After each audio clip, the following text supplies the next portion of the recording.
ایرانی پارلیمنٹ کی ابنائے ہرمز بند کرنے کی منظوری۔ ایران کی اعلیٰ سیکیورٹی قیادت پارلیمنٹ کے حتمی فیصلے کی منظوری دے گی۔ اس سے قبل ایران کا امریکی حملے کے بعد اسرائیل پر نیا حملہ۔ اسرائیل کے خلاف پہلی بار multiple war had ballistic missile خیبر شکن کا استعمال۔ آپریشن وعدہ صادق سوم کے 20ویں مرحلے میں 40 ٹھوس اور مائع ایندھن سے چلنے والے میزائلوں کو استعمال کیا گیا۔ حملوں میں بین گورین ایئرپورٹ، اسرائیل کے حیاتیاتی تحقیقاتی مرکز، متبادل کمانڈ اور کنٹرول مراکز کو کامیابی سے نشانہ بنایا گیا۔ ایران کا ایٹمی پروگرام تباہ کر دیا۔ ایران نے جواب دیا تو گزشتہ رات سے زیادہ سخت جواب دیا جائے گا۔ امریکی وزیر دفاع پیٹ ہیگسٹ نے امریکی ایئر چیف کے ساتھ بریفنگ دیتے ہوئے کہا کہ ہم نے کئی بار کہا ایران ایٹمی ہتھیار حاصل نہیں کر سکتا۔ امریکی ایئر چیف نے بتایا کہ صدر کے حکم پر آپریشن مڈ نائٹ ہیمر میں ایران کے 3 جوہری تنصیبات پر حملہ کیا۔ ایران میں 2 مقامات پر 14 میسو آرڈیننس بم استعمال کیے گئے۔ اصفہان کی تنصیبات پر 2 درجن سے زائد ٹام ہیک میزائل داغے گئے۔ آپریشن میں 145 امریکی طیاروں کے علاوہ آبدوزوں نے بھی حصہ لیا۔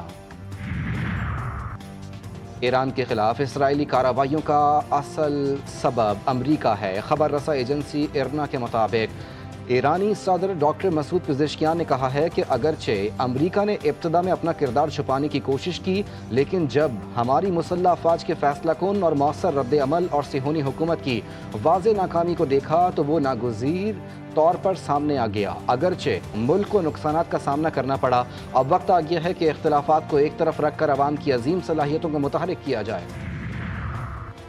اور وزیر اعظم شہباز شریف کا ایرانی صدر سے ٹیلی فونک رابطہ۔ ایران پر امریکی حملوں کی مذمت، ایرانی حکومت اور عوام کے ساتھ غیر متزلزل یکجہتی کا اعادہ۔ شہباز شریف نے کہا کہ امریکی حملے بین الاقوامی قوانین کی سنگین خلاف ورزی ہیں۔ اقوام متحدہ کے چارٹر کے تحت ایران کو اپنے دفاع کا حق حاصل ہے۔ وزیر اعظم نے امن کے لیے فوری مذاکرات اور سفارتکاری پر زور دیا۔ ایرانی صدر مسعود پزشکیان نے اظہار یکجہتی پر وزیر اعظم کا شکریہ ادا کیا۔ اب امریکہ ہمارے جواب کا انتظار کرے، امریکی حملے کے سنگین نتائج ہوں گے۔ ایرانی وزیر خارجہ کا امریکہ کو 2 ٹوک پیغام، کہا حملے کے بعد سفارتکاری کی گنجائش نہیں، ایران اپنے مفادات اور عوام کے دفاع کے لیے جوابی کارروائی کا حق محفوظ رکھتا ہے۔ واضح کیا سفارتکاری کا دروازہ ہمیشہ کھلا رہنا چاہیے، لیکن فی الحال ایسا نہیں ہے۔ ہم مذاکرات کر رہے تھے، اس دوران امریکہ اور اسرائیل نے ہم پر حملہ کر دیا، سلامتی کونسل کا فوری اجلاس بلانے کا مطالبہ کر دیا۔ ایرانی وزیر خارجہ عباس اراغچی ہنگامی دورے پر آج ہی ماسکو روانہ ہوں گے، روسی صدر پیوٹن سے ملاقات کریں گے۔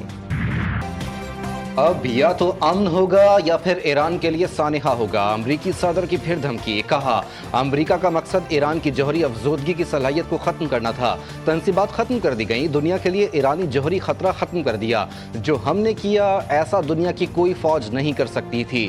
اسرائیل اب بہت زیادہ محفوظ ہے، تہران کے پاس اب بھی وقت ہے امن کی طرف لوٹ آئے، ایسا نہ کیا تو دوبارہ نشانہ بنائیں گے۔ ایرانی جوہری تنصیبات پر حملے اسرائیل سے مکمل رابطے کے ساتھ کیے گئے۔ ایران کا جوہری پروگرام اسرائیل کے وجود کے لیے خطرہ تھا۔ امریکی حملے کے بعد صہیونی وزیر اعظم کا رد عمل، نیتن یاہو نے کہا کہ صدر ٹرمپ کی قیادت نے تاریخ کا نیا محور تخلیق کر دیا ہے۔ یہ محور مشرق وسطیٰ اور اس کے آگے خوشحالی اور امن کے مستقبل کی طرف لے جانے میں مدد دے سکتا ہے۔ اسرائیلی صدر نے ایران پر حملہ عالمی امن کی جانب بڑی کامیابی قرار دیا۔ ایرانی سپریم لیڈر آیت اللہ خامنئی کا رد عمل، ٹیلی گرام پر پوسٹ میں کہا کہ امریکہ جنگ میں اپنے نقصان کے لیے داخل ہو گیا، امریکہ کو پہنچنے والا نقصان ایران سے کئی زیادہ ہوگا۔ روس نے امریکی اقدامات کو غیر ذمہ دارانہ فیصلہ قرار دیا ہے، کہا ایک آزاد ریاست پر کسی بھی وجہ سے میزائلز اور بم برسانا عالمی قوانین کی خلاف ورزی ہے۔ چین کا بھی سخت رد عمل، کہا امریکہ کے اقدامات اقوام متحدہ کے چارٹر اور عالمی قوانین کی کھلی خلاف ورزی ہیں۔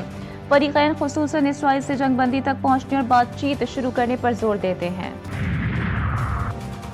پاکستان کی ایران پر امریکی حملے کی مذمت، خطے میں مزید کشیدگی کے ممکنہ اضافے پر سخت تشویش کا اظہار۔ ترجمان دفتر خارجہ کا کہنا ہے کہ ایران پر حملہ بین الاقوامی قوانین کی خلاف ورزی ہے۔ ایران کو UN چارٹر کے تحت اپنے دفاع کا جائز حق حاصل ہے، تنازعات کو فوری طور پر ختم کرنے کی ضرورت پر زور دیتے ہیں۔ تمام فریقین کو عالمی قانون کی پابندی کرنی چاہیے، مذاکرات سفارتکاری کا سہارا بحرانوں کو حل کرنے کا واحد راستہ ہے۔ سعودی عرب کا ایران پر امریکی حملوں پر تشویش کا اظہار، بیان میں کہا گیا کہ ایران کی مجموعی صورتحال اور خصوصاً امریکہ کے ایران کے جوہری تنصیبات پر حملے پریشان کن ہیں۔ عالمی برادری کو اس تنازع کو روکنے کے لیے ہر ممکن کوشش کرنی چاہیے، مسئلوں کا سیاسی حل نکالا جائے، خطے کے امن و استحکام کے لیے نئی راہیں ہموار کی جائیں۔